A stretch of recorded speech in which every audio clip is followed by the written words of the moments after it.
உலகத்தில் ஒரு ஜீனியஸ். இந்த விஷயம் தெரிஞ்சா ஆச்சரியப்படுவீர்கள்.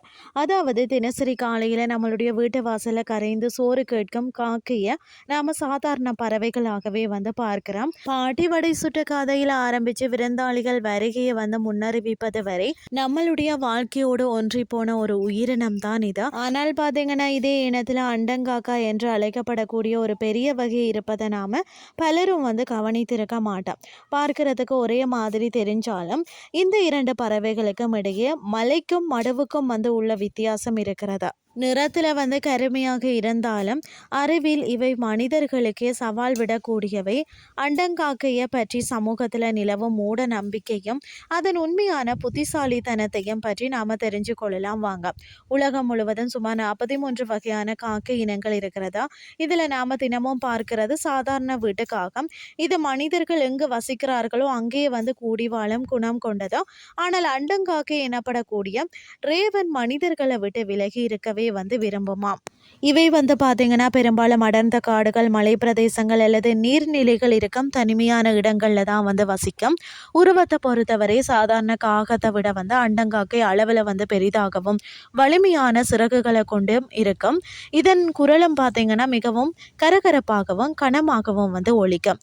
அறிவியல் வியக்க வைக்கக்கூடிய அறிவித்திறன் பார்த்தீங்கன்னா காக்கைகள் புத்திசாலிகள் என்று நமக்கு தெரியும்.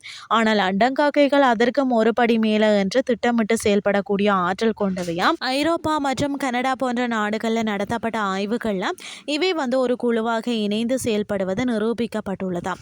ஒரு வேட்டையை நிகழ்த்தும் போதோ எதிரிகளிடமிருந்து தப்பிக்கும் போதோ இவை ஒன்றுக்கு ஒன்று சைகை மொழியில பேசி திட்டங்களை தீட்டுகிறதாம்.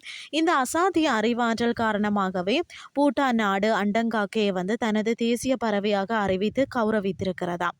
பொதுவாக பார்த்தீங்கன்னா அண்டங்காக்கையை பார்க்கறது நல்லதல்ல. அது துர்சகுணம் என்ற ஒரு பேச்சு நம் மக்களிடையே இருக்கிறது. அதன் விசித்திரமான தோற்றமும் ஆள் நடமாட்டம் இல்லாத இடங்கள்ல அது திடீரென தோன்றுவதும் இந்த பயத்திற்கு காரணமாக இருக்கலாம். ஆனால் இதில் ஒரு துளியும் உண்மையில்லை. அறிவியல் ரீதியாக பார்த்தால் இவை இயற்கையின் சமநிலையை பாதுகாக்கும் மிக சிறந்த துப்புரவு பணியாளர்களாம்.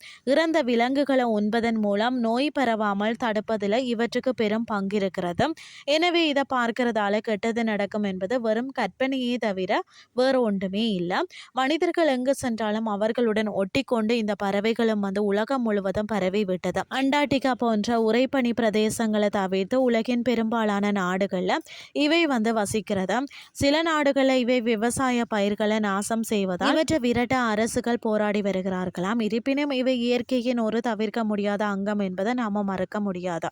இன்றைய கிறிஸ்டி உங்களுக்கும் பிரயோசனமாக அமைஞ்சிருக்கும்னு சொல்லி நானும் நம்புகிறேன். இதே மாதிரி மற்றொரு கிறிஸ்டியன் வாயிலாக உங்களை சந்திக்கிறேன். நன்றி.